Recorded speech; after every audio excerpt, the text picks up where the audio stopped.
Good morning, everybody, and welcome to the sixth conversation in our series, the Tea Talks, on our theme, Bringing It Back, conversations we still need to have.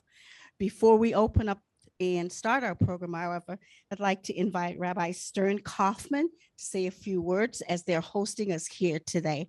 And thank you so much for hosting this event. Thank you, everyone. So please call me Kaya going forward. And I just wanted to welcome the African Heritage Trail Tea Talks to our space. And just to let you know that it's really an honor for us to host you, to have you here. And we're excited about the conversation and continuing to have these conversations in our community that build bridges and connections and really express the inclusivity of our community. So thank you for being here. And thank you so much for having us. So thank you. Traditionally, as we close out the series, we like to hear from our young voices. And I'm really excited about the panelists we have today, our Youth to Power talk. And you'll hear a little bit more about them when we pass the mic over to Funmi.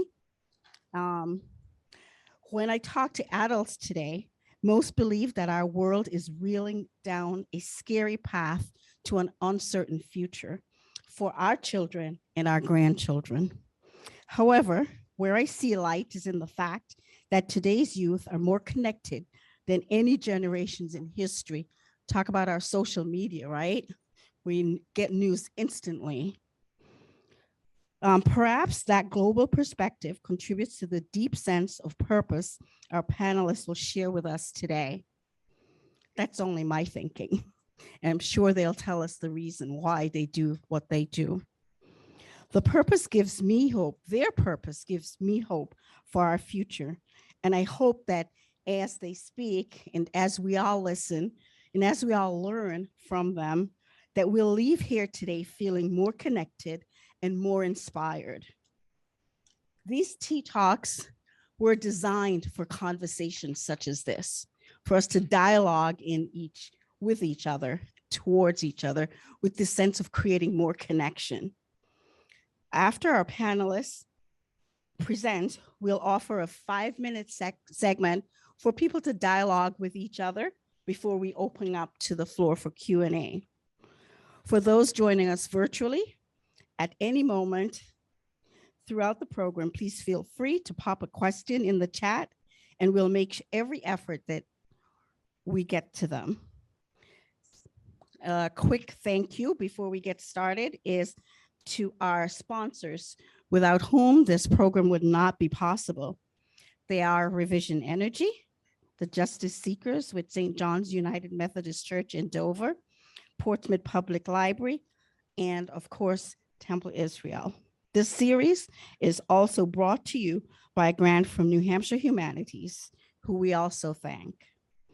And without much ado about anything else, I'm going to pass on the mic so we can get started and have more time for conversation. It gives me great pleasure to introduce a former student of mine, Funmi Oye Kunli, coordinator of the Connect program at UNH. Funmi.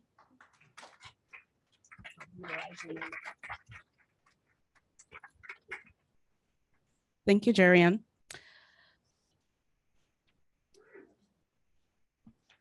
I am pleased today to give brief introductions to our panelists for today. I was going to call them moderators, Freudian slip. There's a full description of each panelist in the program. So first we have Ronell Chella, who's a second-year student in the Franklin Pierce School of Law at the University of New Hampshire. Ronell is the co-founder of the Black Lives Matter in Manchester and a member of the Commission of Law Enforcement Accountability, Community, and Transparency. If you want to do a wave.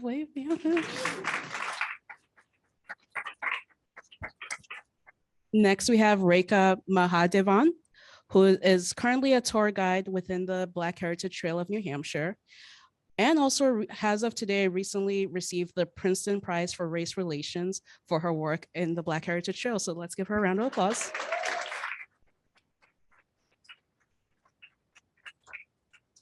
Reka is currently a rising senior at the Berwick Academy class of 2023 and is also the vice president of the Seacoast NAACP Youth Council. And last but not least, we have Sanaya Bolton, who is also a Seacoast Black Lives Matter organizer who is passionate about climate change and racial equity. Sanaya is currently in the class of 2024 at Exeter High School. So once again, another round.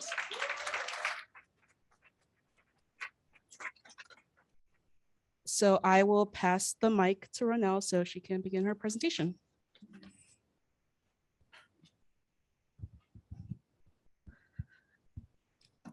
Good afternoon, everybody. So a couple of quick warnings. First, I'm terrible at making slides, so you guys will be looking at a bunch of pictures with no words. I also don't want to bore you to death. And second, I actually just flew back in this morning from Washington, D.C. I was attending the National Black Law Students Association annual convention. So I'm kind of tired. So if you see me yawn, then that's why. I swear I'm not bored up here. So I'm going to be talking to you today about the power of youth activism. So I kind of like to split things up into how things started, where things are, and where they're going in the future. So that's kind of how things are going to go during my presentation. So it started when I was in high school. I attended Manchester Memorial High School. I graduated in 2017, but in 2016, Philando Castile was murdered in Minnesota and Alton Sterling in Louisiana. And so me and my friends decided that we were going to organize a couple of marches in Manchester, and thus Black Lives Matter Manchester was born. They had just graduated high school, and this was the summer after my junior year. So I was around 17 years old. And from there, things kind of fizzled out because young people, I guess when you're like 17 years old, you don't know how to run a nonprofit. So that's kind of how that happened. And, you know, I was a high school student. So yeah, we're gonna leave it there. So where things went, I then went to the University of New Hampshire, where I studied political science with minors in justice studies and French. And then George Floyd was murdered in 2020 in Minnesota, as I'm sure you all know. And so we decided that we were going to be mad in the streets and do another protest instead of being mad on social media, because that's what a lot of people tend to do in a time of crisis. So we organized another march in 2020. It ended up being a lot bigger than expected, and people started asking us what was next. And we realized that this was not a fight that we could put down again. So we then organized a vigil that we held in a park in Manchester, and our lives pretty much changed overnight. It was really weird. We were getting interviewed by all of these news outlets, and people were paying attention to every single thing we said. So I can no longer tweet about song lyrics and stuff. And I had to pay attention because people were analyzing everything I said. So we also had no free time. It was constantly organizing and trying to move the needle forward here in New Hampshire. And I got a call one day, and it was Governor Sununu, and he said that he was forming the New Hampshire Commission on Law Enforcement Accountability, Community, and Transparency, and he was going to appoint me as a public member.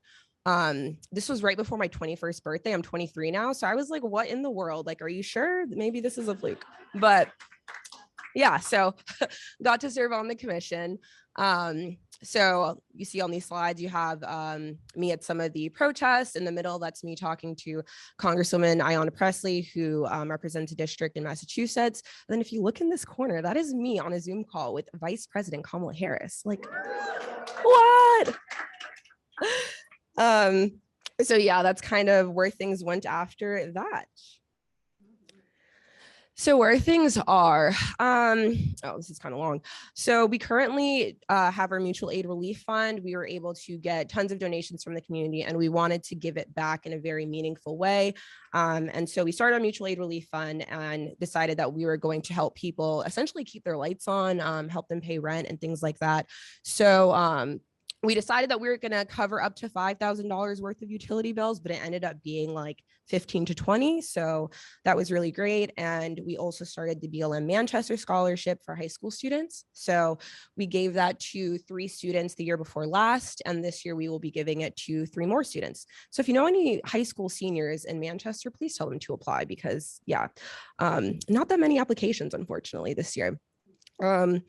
We then started collaborating with organizations like Black Lives Matter Seacoast, Black Lives Matter Nashua, the ACLU of New Hampshire to ensure police accountability and transparency here in New Hampshire.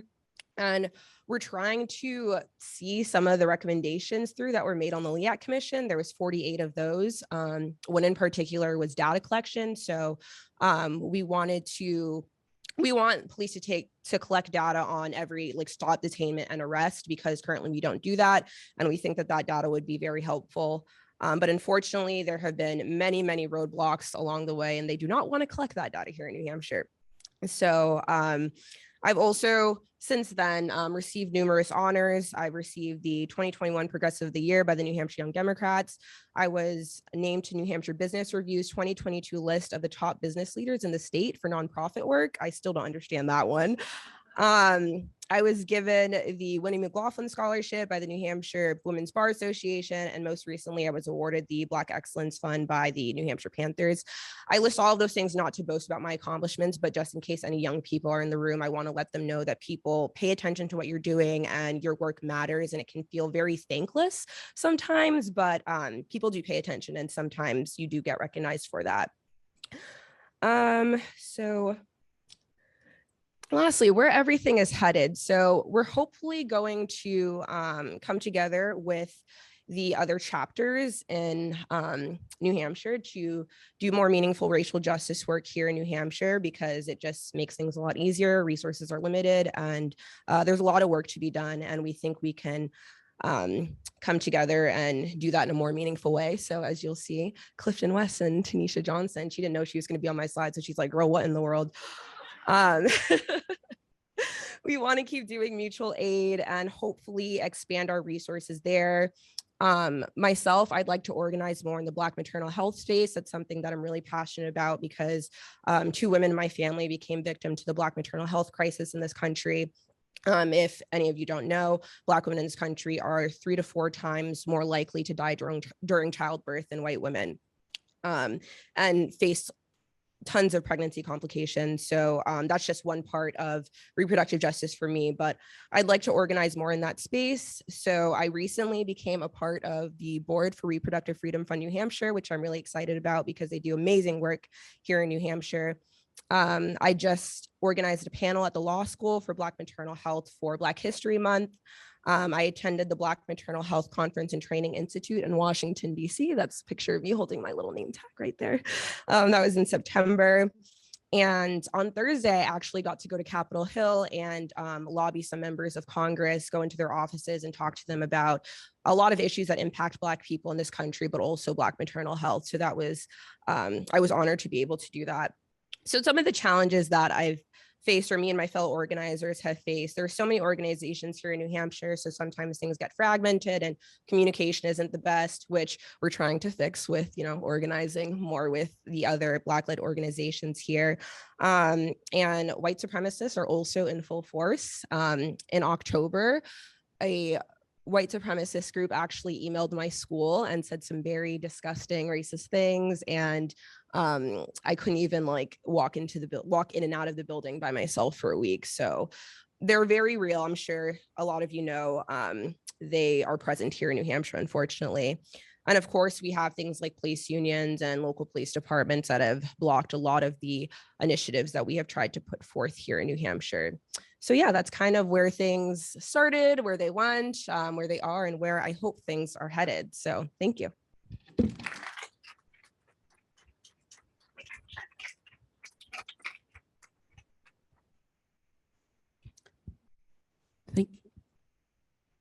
Thank you, Ronelle. It was really inspiring to hear about the experiences that you had from high school up to now. And you had made a comment earlier about not wanting to brag, and you definitely need to brag about the amazing work that you're doing. There's no need to be humble about it at all. All right. I'm going to pass the mic over to Reika for her presentation. Thank you.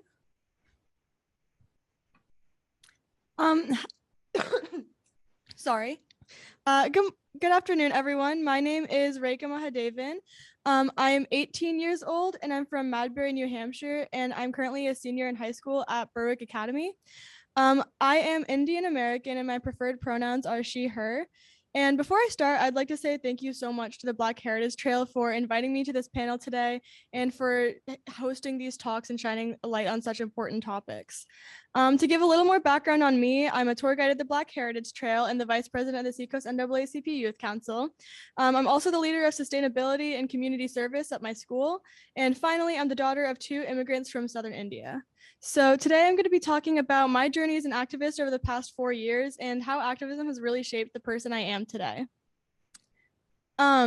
So for as long as I can remember, my parents have prioritized teaching me about the world around me. We would listen to NPR every morning on the way to school, and my mom would bring me to hear every political candidate that came to New Hampshire. I have really fond memories of helping create huge signs for the Women's March and other protests and wearing orange as a symbol against gun violence to school. However, my personal journey as an activist began as a freshman in high school. With community service as a backdrop to my upbringing, I began my work in race relations in earnest after reading the novel The Bluest Eye by Toni Morrison. This novel taught me so much about my racial identity and the awful hardships caused by internalized racism, systemic racism, and socialization. The Bluest Eye also helped me see issues within my own school regarding race. People avoided discussions about racism, they didn't care to learn about other students of color's experiences, and they ignored microaggressions repeatedly. Until then, I thought that the microaggressions that I would face as an Indian girl were just a laughable minor inconvenience, and that my feelings of isolation and confusion meant nothing. This realization stirred up a lot of emotions for me: rage, sadness, and most of all, frustration. Though it was difficult, it is what pushed me to petition my school's administration to set on a path to fighting for justice. I realized that my choice not to take action wasn't just affecting me. It was affecting every student of color in the grades below me. If I did nothing, their hair would be called crooked. They would be made fun of for even sitting with someone else of the same ethnicity. They would be assured that these problems didn't exist in the Berwick bubble. So I took action. I came together with a group of minority students to ensure that our classrooms truly foster inclusivity and go beyond simply having a safe space sticker. In my sophomore year, we petitioned the school's faculty to allow students to have a voice in our curriculum. We asked them to begin swapping Mary Shelley for Toni Morrison, Shakespeare sonnets for Amanda Gorman's poetry. We also developed a website for teachers to find resources on incorporating inclusivity within their current lesson plans and worked with underclassmen so their efforts can continue after we graduated. After over a year of submitting proposals all through Zoom because it was online and advocating for ourselves, we were able to express our concerns to our school's curriculum council regarding microaggression and multicultural awareness. We realized that change of this magnitude takes a lot of time, but we were thrilled to learn that our school agreed with us and is currently working on diversifying its reading lists.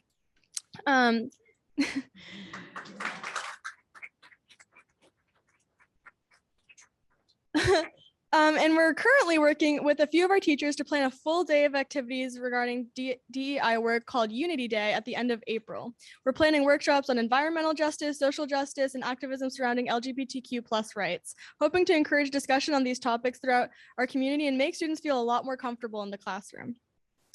Even though I might be long graduated by the time we start to see some of the larger effects of our work, I feel really satisfied knowing that I've helped set my school on a path to becoming more inclusive. My work at school pushed me to take action with my larger community. In 2018, I discovered a forgotten and neglected gravesite of a 19th century African-American family in my hometown. The headstones were merely rugged fieldstones, almost buried in leaves and mud. They had absolutely no markings to recognize the lives of the people buried. If one didn't know about its existence, they could easily walk through without knowing anything was even there. After witnessing my community's failure to show respect and value to the graves, I knew I needed to take action. By my sophomore year, I was ready. I wanted to build recognition not only for this site, but for the African-American history in my region as a whole. Because New England is so often labeled as having little to no BIPOC population, people easily overlook its rich African-American and Indigenous histories. Despite resistance from the gravesite's property owner, I spread awareness through an educational video and presentation at my school. This project is how I first became involved with the Black Heritage Trail as a tour guide. I also lobbied NH legislators to pass a bill requiring that historic African American gravesites be preserved unmarked. And on January 10th, I testified at the NH State Capitol at the hearing of this bill. I feel so fortunate to have had the opportunity to speak on why this issue is so important and why it matters to me. Working on my project recognizing African American graves and serving as the vice president of the Seacoast NAACP Youth Council has taught me a lot about the importance of recognizing the local history of people of color. I've learned that social justice work isn't just national and global. Local efforts can be just as impactful. I've always believed that education is the root of change, and I feel so fortunate to spread knowledge on diverse history throughout my community. In every one of my tours with the Black Heritage Trail, I've not only passed information about our town's history, but I've also learned so much about my community, its members, and the experiences of other people of color.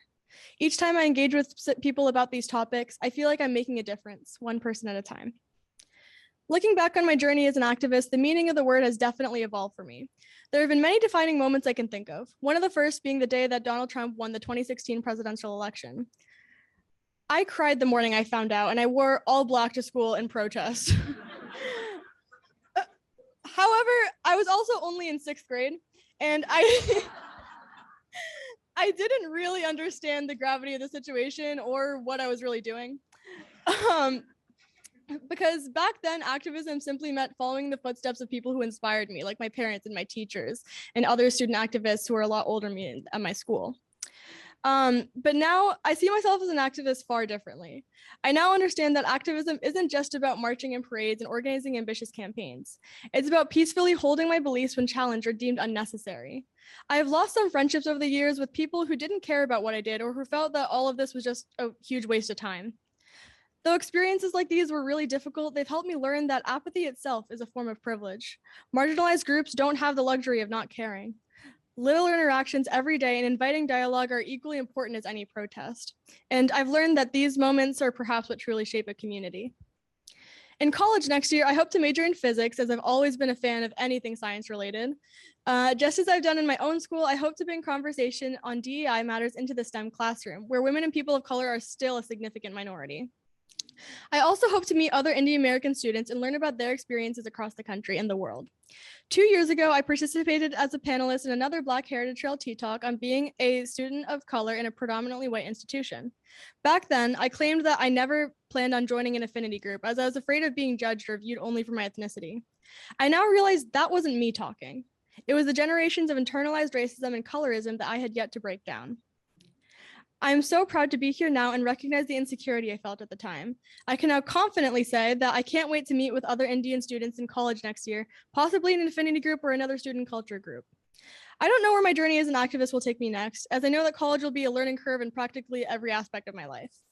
I do know, however, that I don't plan on stopping my work in social justice. It has grown to define who I am. Thanks.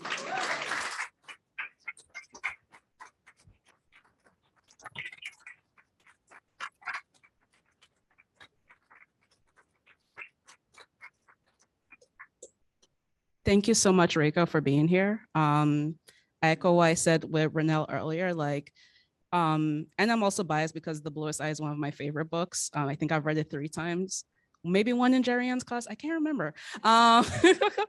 But just thank you for your work on trying to, working with other classmates to overhaul the curriculum in your schools, because we see what's happening in Florida right now with the governor trying to remove DEI and make marginalized communities feel more marginalized in Florida. So just thank you for the work that you're doing, and we can't wait to see what you're going to do in college. Last but not least, passing the mic over to Sanaya.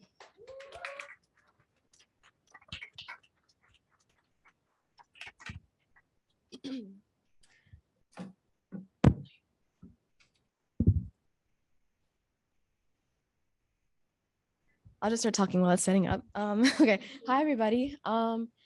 So my name's Sanaya Bolton, and yeah, that's just my presentation, featuring a nice little picture of me. So you can go to the next slide. So a little bit about me. My preferred pronouns are she, her, hers. I'm a junior at Exeter High School. I plan to graduate in 2024. I am currently the co-director of the Black Lives Matter Seacoast Youth Division. In school, I'm a member of various different like clubs and societies, like the National Honor Society, English Honor Society, Spanish Honor Society, Environmental Club. Oh, sorry, Environmental Club, the Youth and Government Club, and all this stuff. I have won the BLM Seacoast Youth Excellency Award in 2022. I actually got to introduce Reka when she got that same award this past few weekends, so yay.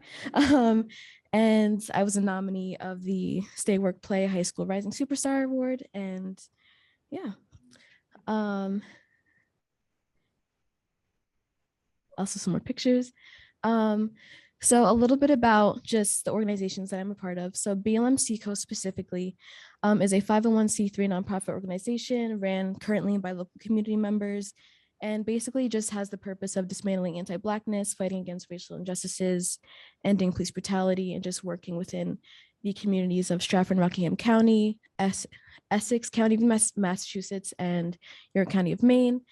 And then the Black Lives Matter Seacoast Youth Division that I co-direct. We are just the youth chapter of the collective BLM Seacoast organization. We are currently ran by local students throughout New Hampshire, and our mission is just to provide education for all youth while advocating for different marginalized groups, promoting diversity, equity, inclusion, and justice, or DEIJ, amongst all communities, and just bettering New Hampshire as a whole. And I have a little like timeline. So July 2020 was when BLM Seacoast was founded by Tanisha Johnson, my mom, and Clifton West. And September 2021 was when About the Youth Division originally formed, which again, I co-direct with Yasmin Salerno. She's not here right now, but she is a senior at Phillips Exeter Academy and a fellow youth activist. So I wanted to start everything off with just a quote. Angela Davis, she's one of my favorite just Black historical activists, and all her work is amazing, but I am no longer accepting the things I cannot change. I'm changing the things I cannot accept. And that quote really resonates with me. Kind of a background about me. So I'm originally from Reading, Pennsylvania. I moved to Exeter, New Hampshire in about 5th grade, I think actually summer going into middle school. And the experiences that I had at first, of course, seeing that I've never had to deal with things like that in Pennsylvania, it was a really rough place for me in middle school. And I thought that before I had started all this activism and experiences within these types of things, I thought that I was kind of just alone in this whole situation. And the things that I thought I couldn't change, I realized I could. And that's when I truly decided to take a step forth within all the activism that I do, and also just change the experiences for all Black women and just POC youth in general, so that these experiences and things like that I had experienced don't have to repeat. Background about me. And so some of my biggest specific activist initiatives that I work within is racial justice and climate justice. Those are a few examples of some of the initiatives that I've participated in. The Seacoast Students for Sustainability hosted a climate rally in Portsmouth, and Yasmin and I had spoken at that. There was an interview that I had completed with Hadley Barndollar, and she had wrote a really good article just kind of about like my activism within climate change and just my opinions about what I've learned throughout the years, and kind of the connection between racial justice and climate justice, and how kind of that whole branch of just social justice in general that we could be expanding on, especially for youth. I participated in a racial and social justice from the youth perspective panel, along with various other panels. And I was also in a program, I think my freshman year, it was called the Exploring Race and Diversity Beyond the Classroom, where I completed a school project basically just about like reading poetry and just talking about my experiences as a growing Black woman. And so I would say, I can just keep going. Yeah. So for education wise, that's probably my biggest thing that I like to resonate with in regards to my initiatives that I've completed. So in these pictures, you can see books, and there's Clifton, my mom, and Andrea and I, and just another table that we had set up. These were at, I believe, the Portsmouth BIPOC Festival. And I think that, I don't know, we've done a whole bunch of different programs, things like that. But at a lot of these events that we had attended, the youth division, we had given out for free these various books to all youth. You can see examples of them on the tables, along with different activity packets and crayons, just to like give out. And we, like I said earlier, education is one of our biggest things that we like to push forward, especially for youth, because as time goes on and as youth are taking the spaces and the positions within administrations, as we get older, you want to have educated people so we don't have history repeat itself. And that's what we aimed to do. We focused on authors that were POC and just focused on books with diverse characters. And we really are just pushing that kind of diversity amongst youth as well. And yeah, so going forward with my organization and just myself, I hope to continue pushing DEIJ work. And within education, we're going to be holding another Educate the Educators panel. If you guys aren't aware of that, we actually held that with the Portsmouth Equality Club ran by Janaea, she's over there. And that panel was specifically for teachers, and the panelists were students. And we basically talked about our experiences within primarily white institutions and schools. And we basically just told them about how we felt in regards to experiencing microaggressions and different things like that within school and how they can improve on their hand as an educator. And yeah, and we hope to expand on that. We also, the BLM Youth Division, we're going to be planning not sure about the title yet, but it's going to be some type of health program because we've been trying to promote health for POC youth. And it's basically going to be like just almost like a conference over the weekend with different sessions about healthcare and promoting just self-resistance, self-confidence, self-perseverance, and rest specifically. So on the right, yeah, you can see a list of kind of just topics that I like to talk about that are really important to me personally. So I've kind of mentioned like accessible education, racial justice, climate justice, DEIJ. Also, when it comes to governmental influence, I really think that that has one of the biggest impacts that we could do short term and long term, because no matter how many like small initiatives that we do, I think that's really going to be a big impact going forward. And so when it comes to like affordable housing and healthcare, just mental health care, reproductive rights, tax redistribution, termination of police brutality, demilitarization, policing reform, things like that, which is what kind of inspired me to hopefully go into law, similar path as Renelle when I graduate. I want to work within criminal justice and just kind of hopefully take a step within influencing governmental policies, legislation, things like that. As I said earlier, I'm part of the Youth in Government Club, and I was actually just at the State House this past weekend working well, this was just like a practice thing, but we have a overnight program going on in April, and we basically all make legislation and we pass it between each other, like we're like the House and the Senate and things like that. And those who make a big impact within the event and make like pass legislation that we all like, that gets sent to actual politicians within New Hampshire. And I hope through that I can make some type of legislative impact, even though I'm only 16. And so on the left, or actually, I'll talk about the pictures in the middle. So you can see Yasmin and I, it's mainly focused on me, but Yasmin and I, we are at a climate rally where I'm speaking just about climate change and its relation to racial justice. And on the bottom, that was actually the past Black Lives Matter Seacoast Excellence Conference dinners. And yeah, so on the left, you can see those are kind of my like recommendations of what you guys can do if you don't have some type of like involvement within activism. And so first, holding accountability to those around you and yourself. That's one thing that I personally even struggle with, even within this work, having friends and family that like, maybe I'll hear some type of just messed up joke and I don't say anything. And that's what I'm trying to improve on as well. And I think everyone could just expand on that, even within yourself, just holding accountability. Educating yourself and others is really, really, really big, as you guys can kind of tell for me. I don't have any specific sources, but if you guys are interested, I have my contact information at the end of the slides. So we can talk a little bit about sources for that. I also got to I got to introduce Ibram X. Kendi at the Black Heritage Trail there's so many events that you guys do. I can't even remember the title of it. But I got to introduce Ibram X. Kendi at a dinner show conference. I'm sorry. but, and that was a really opening experience for me because Ibram X. Kendi, I've promoted a lot of his books for youth. As you guys saw in the previous pictures, I've read some of his books myself, and he is an amazing author in regards to educating yourself on Black history, just about anti-racism and being an anti-racist. Supporting marginalized groups, attending events like these, donating to BLM Seacoast, Black Heritage Trail, things like that. Recognition to just kind of POC excellence and just like us like here, that's great. And just standing up and speaking out. I always mention performative activism. I'm sure you guys know what that is, but it's just acting out performatively, and that's no way to work in order to improve a society that we are in now. So, and just rest.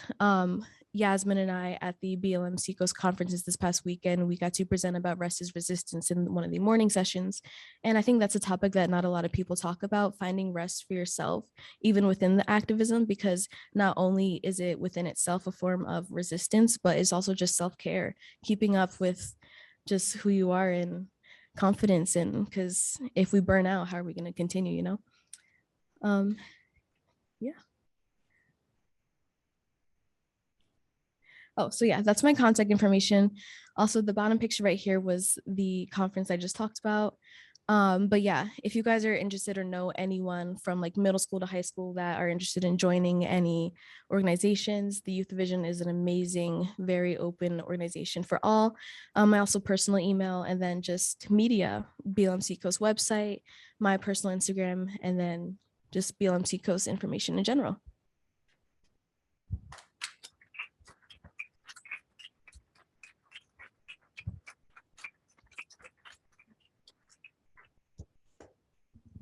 Thank you, Sanaya, so much. Not only just sharing your personal journey about the culture shock of coming here from Pennsylvania to New Hampshire, but also your intersectional work when it comes to racial and climate justice.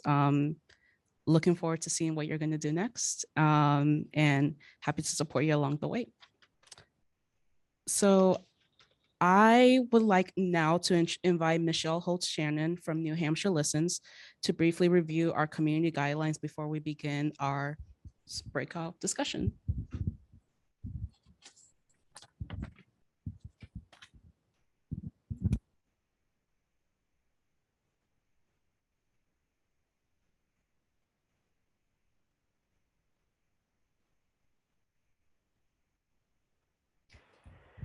Okay. This is so great. I'm honored to hear from all of you, and I love this tradition of ending with voices of people who've been on the planet a little less time maybe than I have. So in a few minutes, we're going to open it up for questions, both on chat for folks who are joining us online and for folks here. I'll be your glorified mic runner, and I will do my best to get around the room. Just a couple of reminders for these conversations. Please be respectful and use respectful language. Please use the microphone. I'll get to you quickly. This helps everyone here be able to hear, but also our folks online. Listen generously to learn. Please don't interrupt. Share airtime and get to your questions so we can get back to our wise and wonderful panelists. And be mindful that good intentions can still have a harmful impact.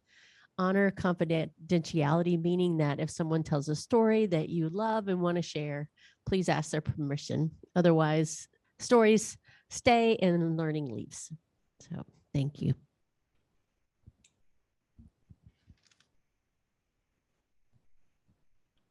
All right. At this time, I will ask folks in the room to break into small groups of, we do have like a decent size group here. I would say if we could get into groups of 5, but make sure you're matching with people that you didn't come into the space with, because we're all about community building and leaving here with like new and intentional connections. So the questions are up on the screen, and each group has about 5 minutes to gather together to discuss the question. For those joining virtually, you'll be put into breakout rooms.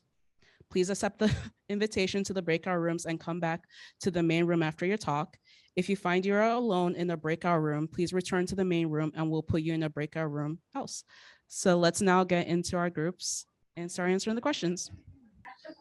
5 minutes is never long enough for a conversation, not even in an elevator, because you're like, oh my gosh, we just got to the good part. Now we have to go our separate ways. So with Bo, Michelle, and Gina's assistants, we're now going to turn to the Q&A portion of our session. So for folks on Zoom, if you have any questions to ask for the panelists, please put it in the chat. And for those of us who are here in person, if you could raise your hand, Michelle will walk over with the mic so you can ask any questions that you have for our panelists. Let's get started.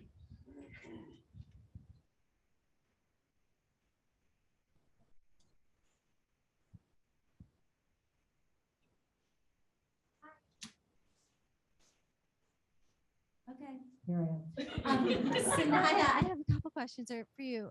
My name is Karen. Hi. I first wanted to know if that panel for teachers was recorded anywhere. Okay. Yeah. Okay. Oh, I'm sorry. Hi. It was. We haven't posted it yet, but we actually do have the recording. I actually did edit it. It's just something that needs to be posted. I can actually do that today. Awesome. But it will be all over social media in like a few hours. That's awesome. And then my other little question, that was the little question. The bigger question is, I know that in your school district, you're one of 2 districts in the state of New Hampshire that has a, what's the position? Andre Miejas. DEIJ. DIJ.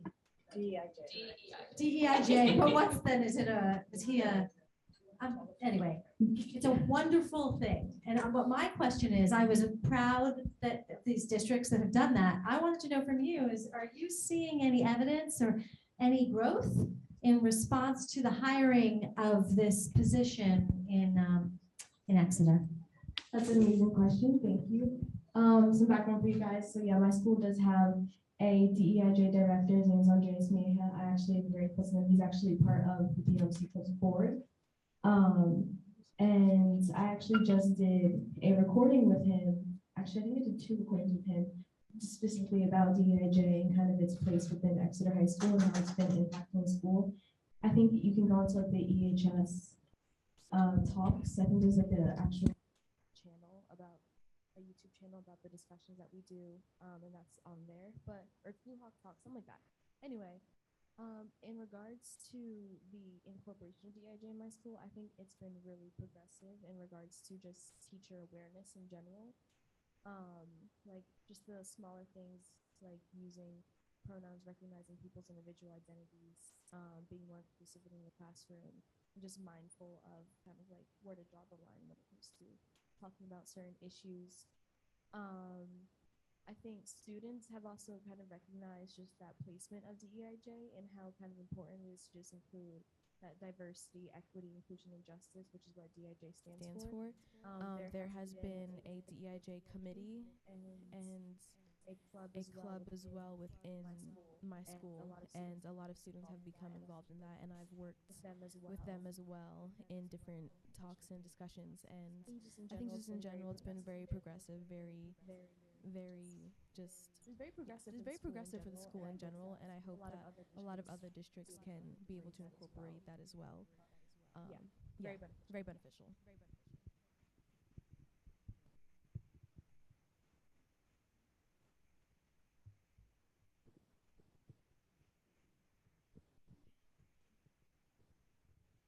I have a son, a daughter, and a daughter-in-law that are all teachers. And my son teaches world and American history, North Andover High School in Massachusetts. My daughter teaches in a private all-girls school.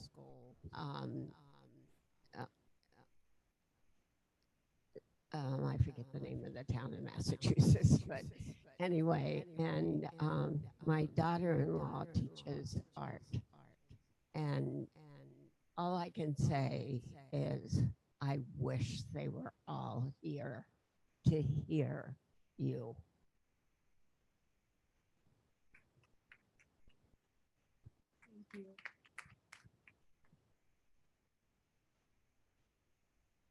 First of all, I'd like to say that I had the privilege of meeting the panel on Zoom just a little bit ago. And I have nothing but admiration for what you do, for your commitment and your energy.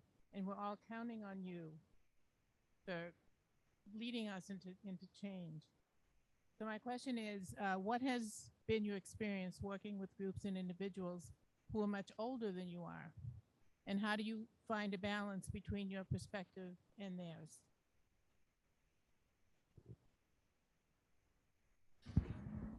I guess I could take that one first. I've had a lot of mixed experiences. I feel like I don't need to name like certain organizations or people in order to like get my point across. But I think some of the older folks get it and they understand that the younger generation has some new, fresh set of ideas and perspectives, and we can really help move the needle forward on a lot of the issues that are present here in this country, not only New Hampshire. Others, on the other hand, don't generally like respect me. You know, they see new activists or new organizers in this space and they're not quite ready to pass the torch quite yet. And I do recognize that those people have paved the way for me to be in the position that I'm in. And so I don't ever want to discount or discredit that. But I do wish that sometimes they also gave me the opportunity to have this platform and to help fight this fight with them. Something to add? Yeah. It can be really intimidating, especially in school, because like our teachers are like our superiors at school, and like we're learning from them, and so it can be really hard to approach them when we have like different issues, especially the teachers that we do have like concerns with or we've had like difficult experiences with in the past. And something that I've really found is that it becomes a million times easier if you can do it with a group of students. And it's just become so much more powerful. I think people just become so much more ready to listen when there's a lot of people who are agreeing and having the same kind of issues with something when you come together, because like there's just power in numbers. And even like not even going for intimidation or anything like that. It's just when people can see that multiple people are going through something difficult, then they can see that it's more necessary for like change, if that makes sense. So that's just something I've learned. We have a question from chat. So the question from chat is, how do you start a conversation when the people don't think they're racist?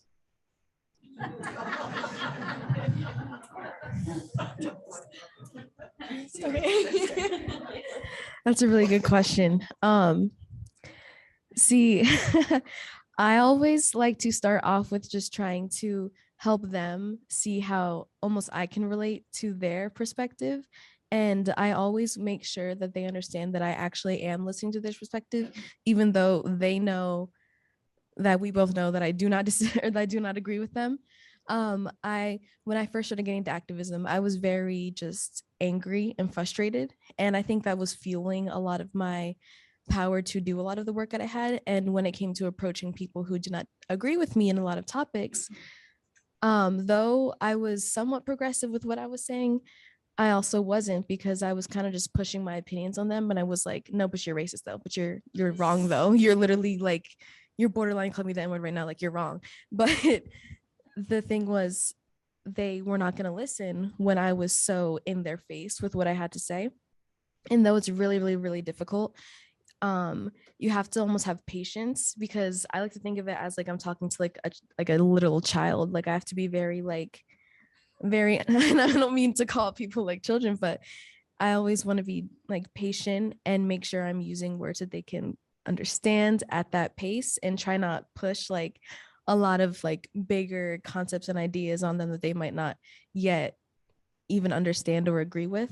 And I think it's just also, well, actually, yeah, that's about it. Just kind of talking slow and being still with what you have to say. Yeah, it can be insanely frustrating having those kinds of conversations, because I always try to be like remain peaceful and respectful, and that it can, especially like just depending on whether I'm talking to like a peer or like an adult or something like that, I always try to find any way to empathize and try and get the other person to kind of put themselves in another person's shoes, which can be really difficult, but I think it really helps to kind of go approach it in that regard, because if you can kind of get the other person to just, if you're like having a peaceful conversation about it and you're trying to put them in your own shoes or whatever the matter is, then you can get a lot further than if you're kind of just like yelling at each other, which was kind of more like middle school. I definitely had some experiences in middle school where things did not get very far, but as I grew older, I think it became a lot easier to have like those peaceful conversations, even if you don't agree. I do not have anything to add because they handle it a lot better than I do. So.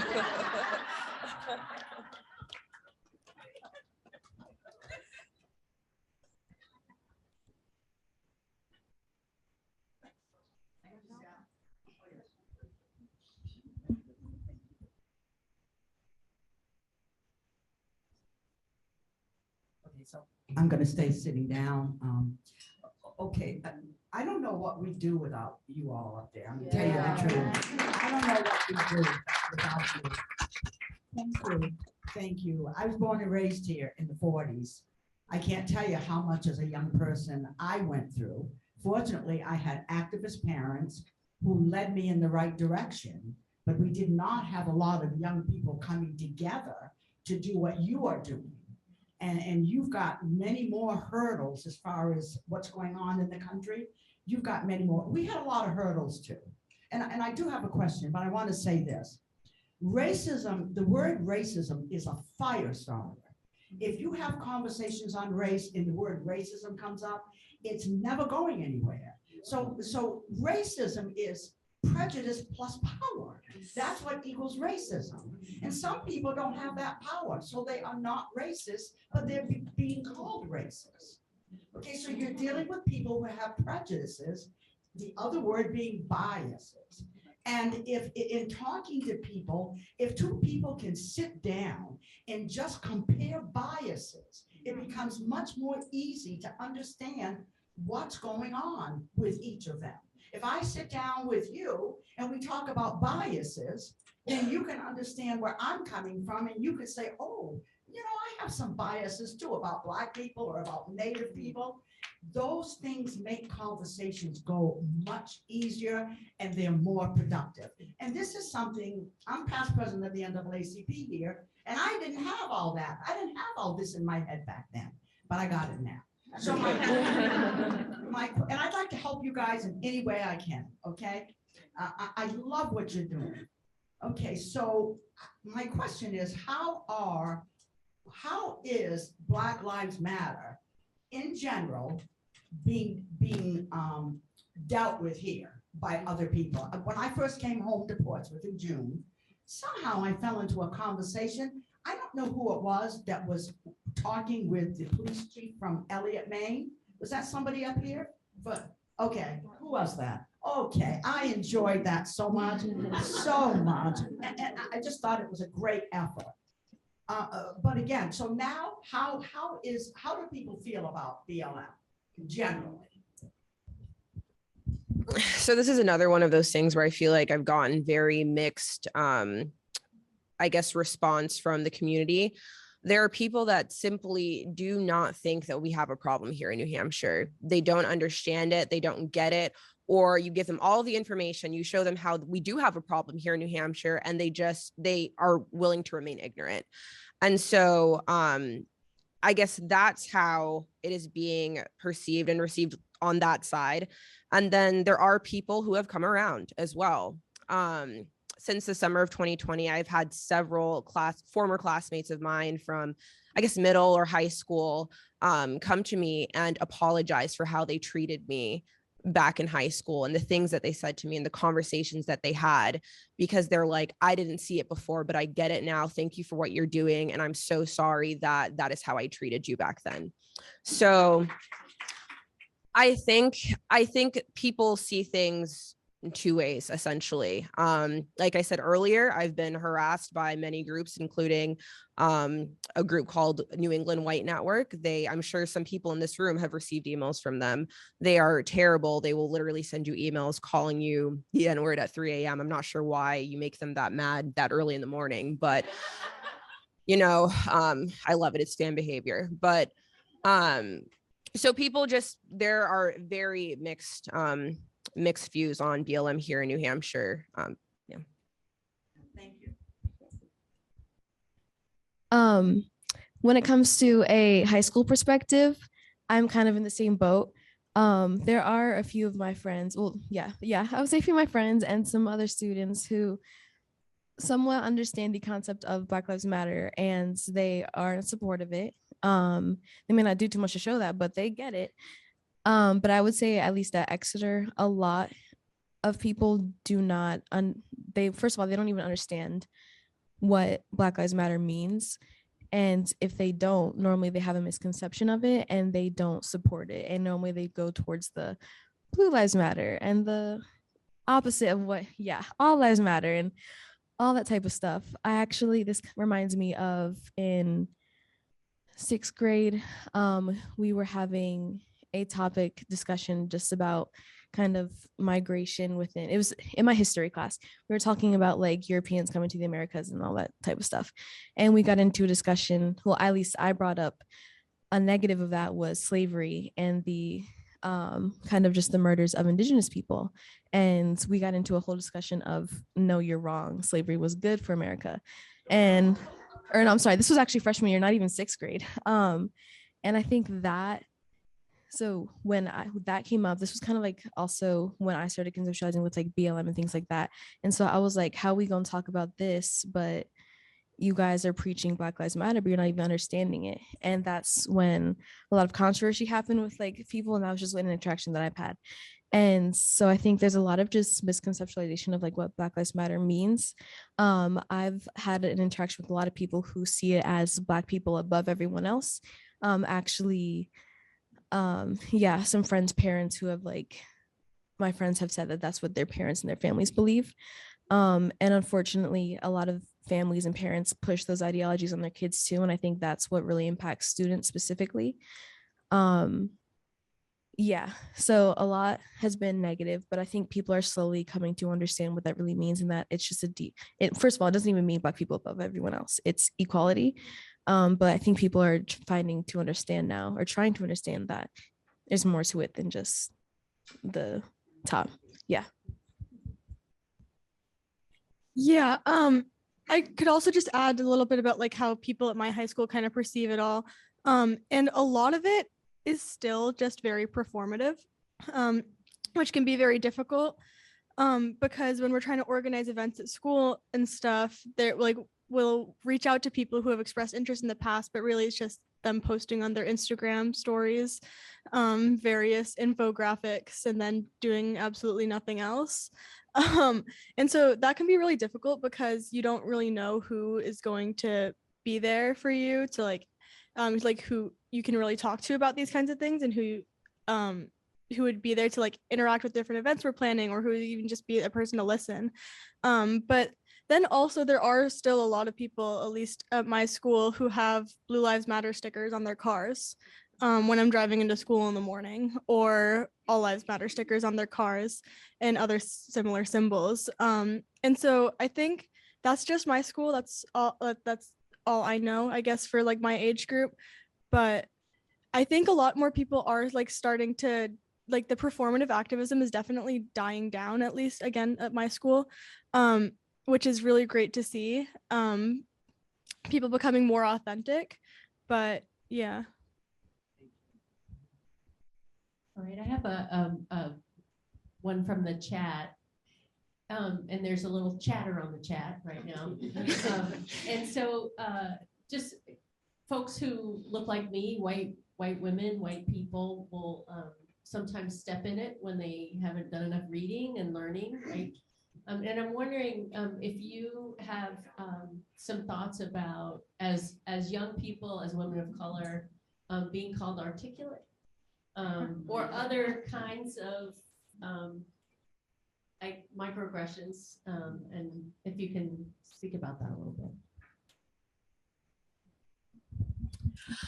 I think for me, it definitely depends on the context. I think if somebody says, you're so articulate, you know, you're not like other Black women your age or other Black women I've talked to, then that is very off-putting to me. And unfortunately, I encounter many situations like that. And when things like that happen, I do try to explain to people, you know, this is one of those moments where I do take a little bit of their guidance. And I say, you know, that's not right. That's a microaggression. You know, you might not see why this is harmful or why this is offensive, but here's why, and here's the history behind it. And, you know, just don't do that again. Yeah. So articulate, what's another thing that they call us? Well-spoken. Well-spoken. Yeah, things like that. Yeah, that's another one. Yeah, pretty for a Black girl, another major microaggression. Yeah. Actually, no. I don't have to edit that. You're pretty good over there. Yeah.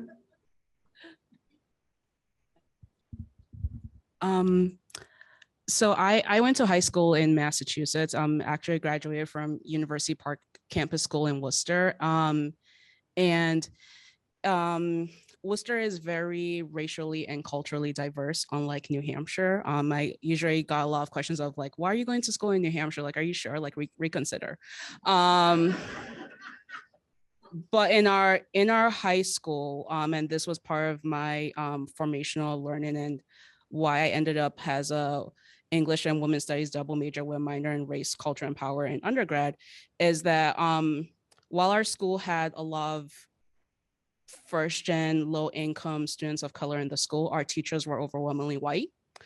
And many of our teachers were going through the the Masters of Arts teaching program at Clark University. And part of the requirements was that you taught in a low underperforming school, but there was no cultural learning or understanding. So one of my memories in high school was the students of color were talking about their experiences with microaggressions and marginalizations.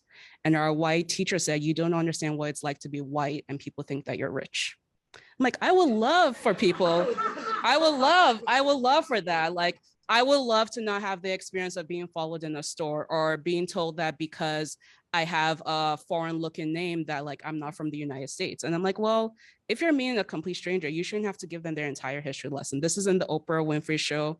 We miss it. But there's that expectation because we live in a hegemonic white society that people of color have to be tokenized or they're here to enhance the learning of white people. So you have to be able to do everything you can academically, personally, and just physically to prove why you deserve to be in a space. If you take up the space, it's because you're here and you took the space from a well-earning white person.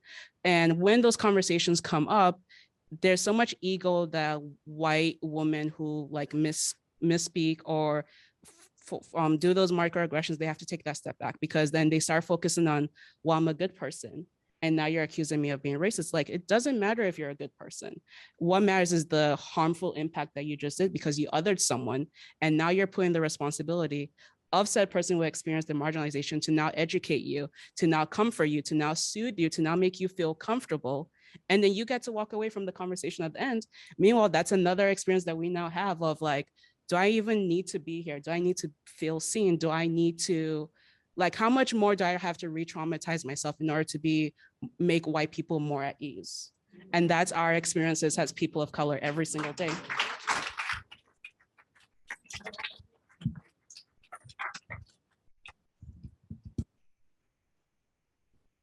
A comment and a question.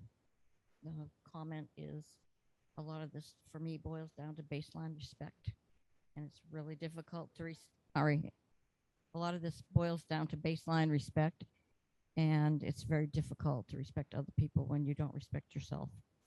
My question is, given the fact that you're all women, what's your experience with young men and boys? Are they active or not? Or are you just outnumbering, or what's the situation? As in, like, are they also like organizing along? Yeah, I would say that here in New Hampshire, a lot of men are organizers. They are active. I think everybody has different issues that they care about. And for BLM, there are a lot of men that organize around racial justice. There are times where they behave as if they are superior to myself and my experience in my organizing. And that's just misogyny at play.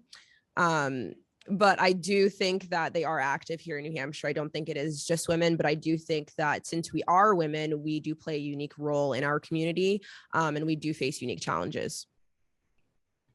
Yeah. Sorry. I can again speak just on like the climate of my school. I think we do. It always depends on the issue we're talking about. But whenever we host events or like club meetings or discussions and or anything like that, I have this is something that we've been talking about recently too. But we have noticed that significantly more girls will show up to the events than boys. And it's been something that we're trying to work on and encourage more people to come. But that is just something we have been noticing recently. And I don't know exactly why. But that's definitely something we're noticing, at least at my school. I kind of mentioned this week, a few minutes ago when I was up there, that I was at a conference for the Youth and Government Club in Concord at the State House. And so there were positions that people could run for, and you had to do your little speech and then we'd vote and all that stuff.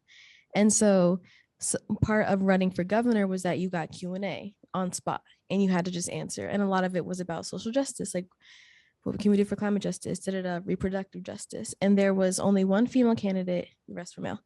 And all the guys, when it came to climate justice, reproductive justice, biodiversity, things like that, they were point blank. And a lot of it was, oh, I'll do what the people wants to do. And a lot of the other was just like, I don't know. And I think I've noticed, at least for when it comes to like my younger age, like early teens before we hit like 20s, there's not a lot of men within like or just boys within activism. I would say women definitely overpower that grouping when it comes like demographics wise. Why? I don't really know. I think it's just because I don't really like to base it off intersectionality and like oppression Olympics, but like because we are women, that's a whole nother experience that men don't have. And I think that opens our mind up to a lot more and recognizing a lot more issues, especially when they may or may not pertain to ourselves, when not a lot of men do that. And I'm not saying nobody does that, because there's a lot of people who are in activism or just that are not women, and that's incredible. However, the play out is a little bit different when it comes to things like that. I have something to add. I do also think there's something to be said about how women, specifically Black women, show up and show out. For example, in both the 2016 and 2020 election, you saw who Black women voted for. We most definitely saved the world in 2020 with how we voted. Same thing when there is a crisis, when there is police violence and Black men are getting killed at the hands of police, there are women on the front lines of all of these things. Women founded the Black Lives Matter movement. And so I think I just needed to add that, because I did say that I do think men are organizing, but it is women that are always on the front lines of these issues. And I think we need to recognize that.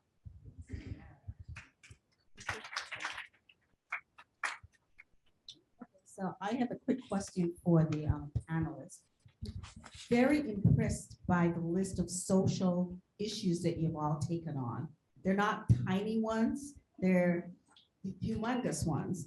And I want Ronelle to talk, you said something about data collection and the issues you're having with getting that part of one of your initiatives through. Can you talk to us a little bit about what it is and what the issues are?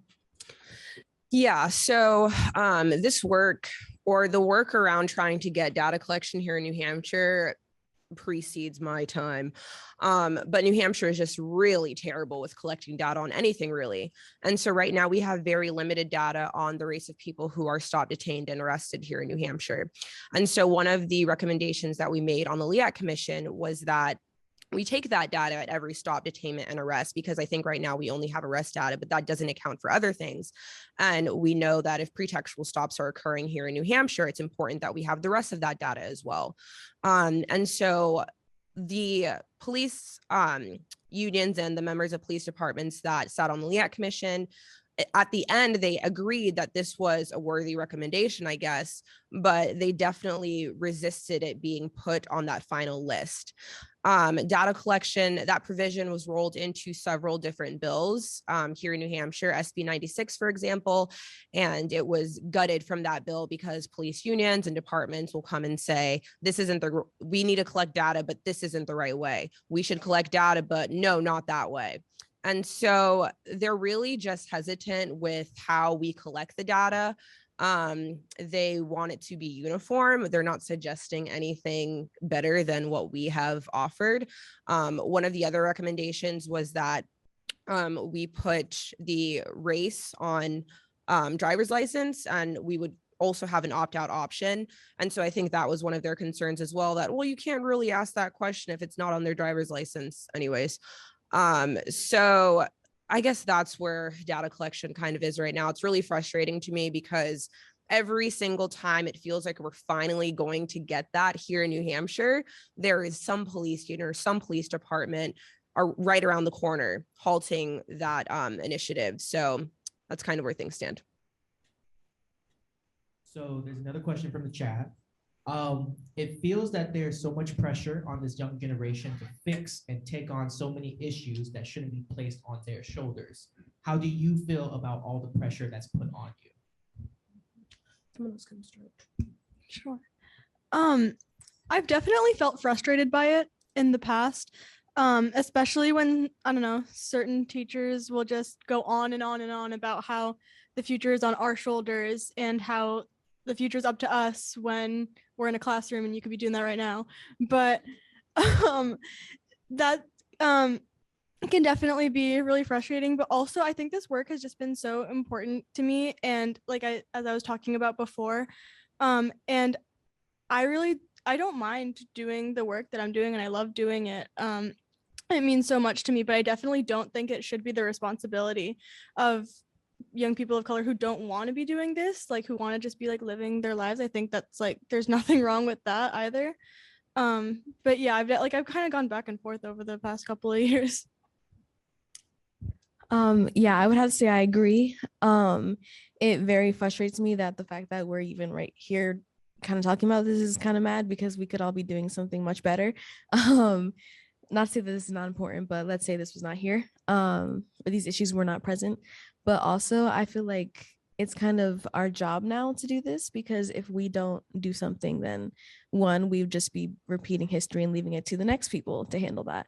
But also, a lot of these issues boil down to, like, if we don't do something literally in this second, then what's going to happen? Like, which is why climate change and climate justice is so important to me right now, because yeah, it's a big topic, but it's not like, I would say, on the front lines of issues right now, especially with, like, I don't know if you guys know the Willow Project that was just passed.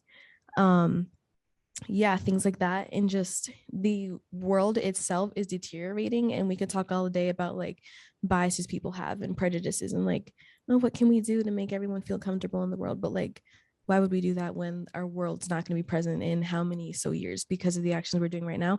And that's a big thing. So I feel like it's kind of, unfortunately, it is our job to do something about it. And though it's very frustrating and tiring, it's kind of like our job now, like we have to. Yeah, I agree. I am very tired. I feel like I've lived like 6 different lives in the past year. But that's why whenever I hear Sanaya talk about rest, I see so much of myself in her. So every time she talks, I like want to cry. But and I'm like, she's only 16. How is that possible? Then I'm like, wait, girl, you were 16 too when you started BLM Manchester. So twins.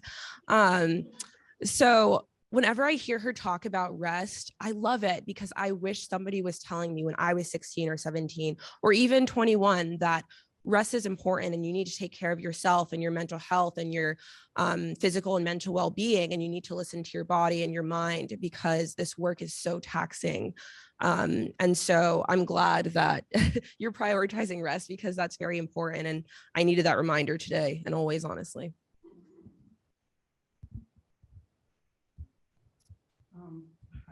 I'm really enjoying seeing this, because I was driving with someone and I asked the question, what is the youth thinking of what's going on today?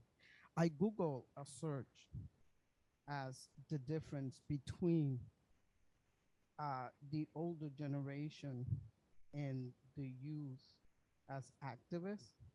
And it's interesting that when it describes us, we're more concerned about respect, and we're more concerned about the unity, and we're more concerned about how does it look. And the way that it describes you demand respect, and you are concerned about the collective, and you are concerned about the future, not just today. And I think that that is a wonderful thing to see, that our youth are really thinking, and we as the old generation are not giving you guys enough credit for the ability to take this country forward in society. Thank you.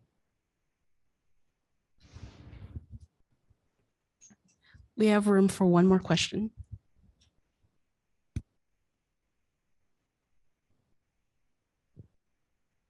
Thank you so much for being here today. And I wanted to, I really feel a lot of weight having the last question here, but I feel a little better because I'm following what Jerry Ann asked.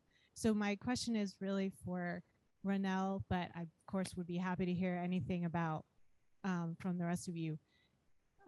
Police brutality is what inspired you to fight hard for this, for your cause, right? To get started.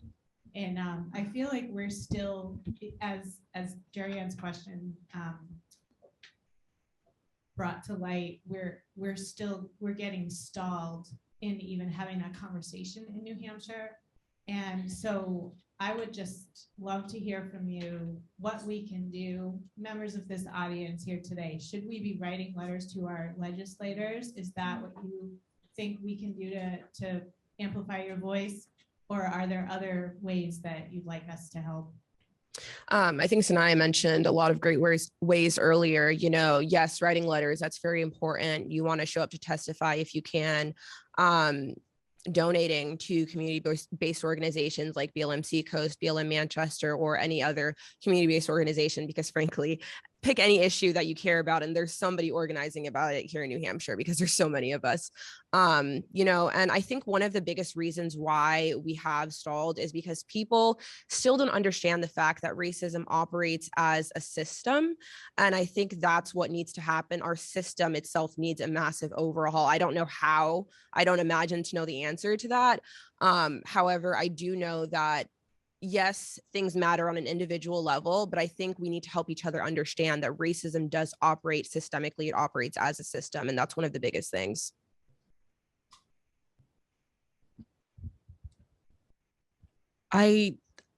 For me personally, and like I relate so much to the panels, because when I was an undergrad, I participated in the rally in the wake of Trayvon Martin's death, and that was like 2012.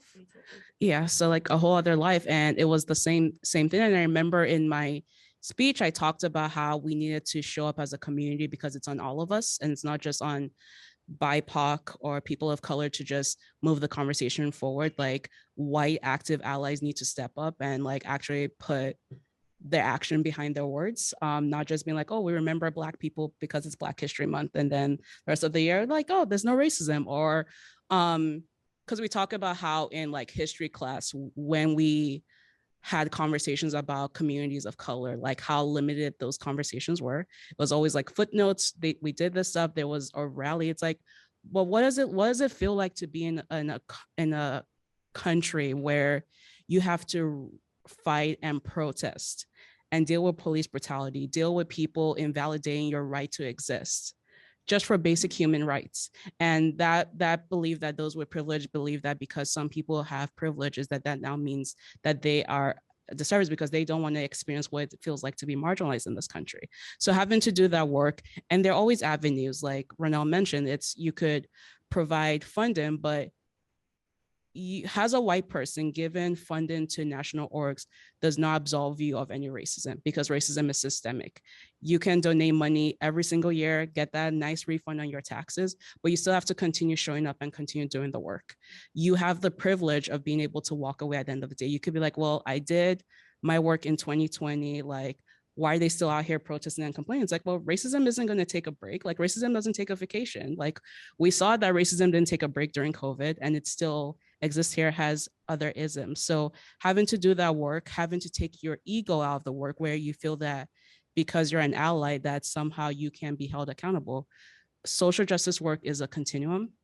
There are going to be good days, there are going to be bad days, there are going to be moments where you regress, and you have to get comfortable with the uncomfortable. You have to get comfortable when people call you in or call you out for problematic behavior that you're displaying. And if you can do that because of the ego, because you're rooted in that belief that you're a nice person, that's why the work solves.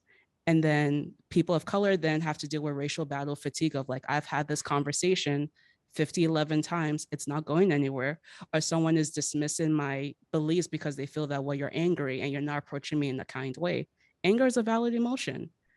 Why is it that it's easier for white people to be okay while they're angry, but then when people of color are then like, oh, you're fulfilling the stereotype, or you're making white people uncomfortable with you being angry? It's like, well, how would you feel when someone is telling you that you don't deserve to exist? And that if we could have like a genocide of your community because we have perceived differences of you, how is that supposed to make someone feel as an individual? So it's like, no one is interested in your white fragility or white feelings. Do the work and stop expecting to have credit for you doing the work at the end of the day.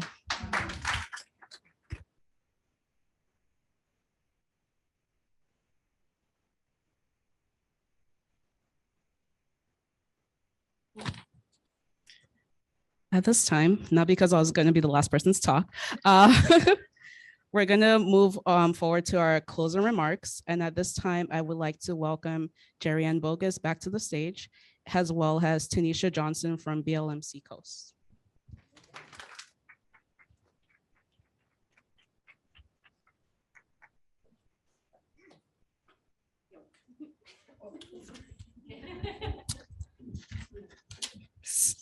Hi, everybody. Can I just get one round of applause for this lovely panel?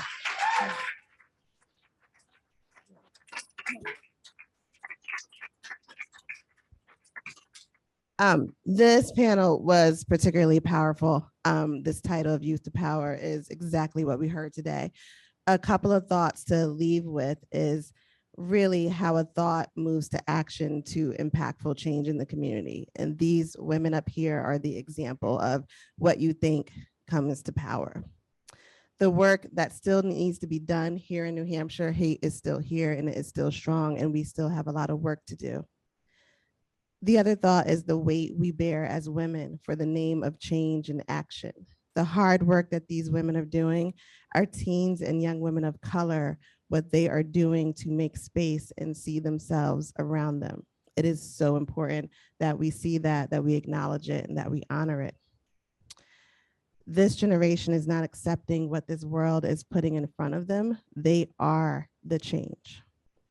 So as you walk out, a few action items: donate to the organizations mentioned today and to Black Heritage Trail, because as you can see, these women are educating you and they don't have to, so pay them. And pay these organizations. Follow these folks on social media, share about them, and remember your accountability. Don't just come to the events, share what you are learning and speak up. Thank you.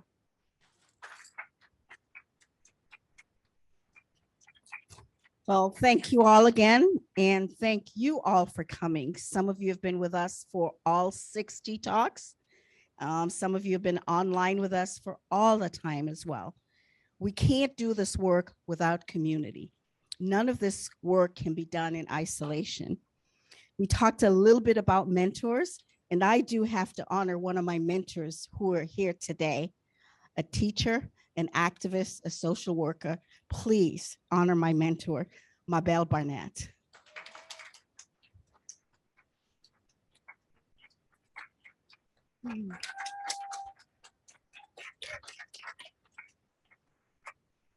I have learned so much of what it means to be an African American from that woman here. Being from Jamaica, she's been my teacher for so many years. And thank you. So we're moving into our next program. This brings us to the end of this. Things change as everything's changed. We'll be sending out a survey. We may switch down from 6 talks to 4 talks as we carry them across the state. Respond to the surveys. Let us know how you feel. Let us know what this has brought to you, and we'll move on given what you tell us. We're also, our next program is our Juneteenth program. Please come out and celebrate with us. Did you have the image for that? It's 6 days of really incredible programming, plus a festival. So again, we ask for your support and join us again for more deep conversation as we really look deeper into these issues that we're looking at. Thank you.